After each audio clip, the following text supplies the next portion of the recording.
Hello everyone, आज हम BSc second year math paper second जो कि मेजर माइनर इलेक्टिव तीनों के लिए होता है, इसका यूनिट सेकेंड है, चैप्टर फोर्थ सॉरी। उसका एक बहुत इंपॉर्टेंट क्वेश्चन है जो पेपर में कई बार पूछा गया है। तो इससे पहले हमने इसके क्वेश्चन सॉल्व किए थे लेबनीज प्रमेय के थ्रू। तो जब हम लेबनीज प्रमेय देते हैं तो यहाँ पे U1 U2 U3 U4 लेते हैं और चिन्ह को छोड़ देते हैं, ठीक है। तो यहाँ पे U1 की वैल्यू क्या है 1, ठीक है। तो U1 बड़ा और बराबर होगा किसके, U2 के, क्योंकि अगर किसी संख्या का हर उससे बड़ा है तो संख्या उतनी ही छोटी होती जाएगी, ठीक है। तो छोटा और बराबर होगा U3 के, और ये छोटा और बराबर होगा U4 के। इसी तरह सो ऑन चलता चला जाएगा हमारा, ठीक है। अब हमें इसमें UN कैलकुलेट करना पड़ेगा। ये पहला पद है, ये दूसरा पद है, ये तीसरा पद है, ये चौथा पद है, पांचवा पद है। यानी कि जो हमारा UN है वो पता है किस टाइप का है, वो है हमारा 1/,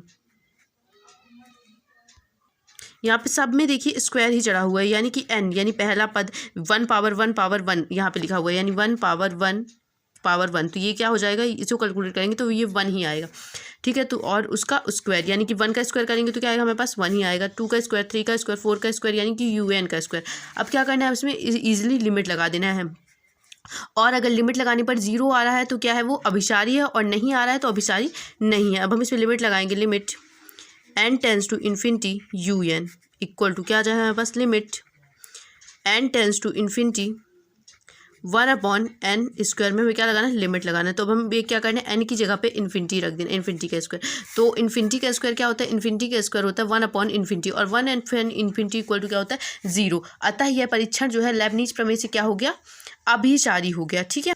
अतः लेबनीज प्रमेय से दी गई श्रेणी क्या है, अभिसारी। अगर 0 के इक्वल आ गया तो वो अभिसारी हो जाएगी ऑटोमेटिक। लेकिन अगर 0 के इक्वल नहीं आया, कोई भी हमारे पास जैसे 1 2 3 4 डिफाइंड नंबर आ रहा है, तो डिफाइंड नंबर आने के बाद वो क्या हो जाएगी, सीरीज अपसारी हो जाएगी। आई होप आपको ये क्वेश्चन समझ में आया होगा। जहाँ भी नहीं समझ में आया तो आप कमेंट कर दीजिएगा।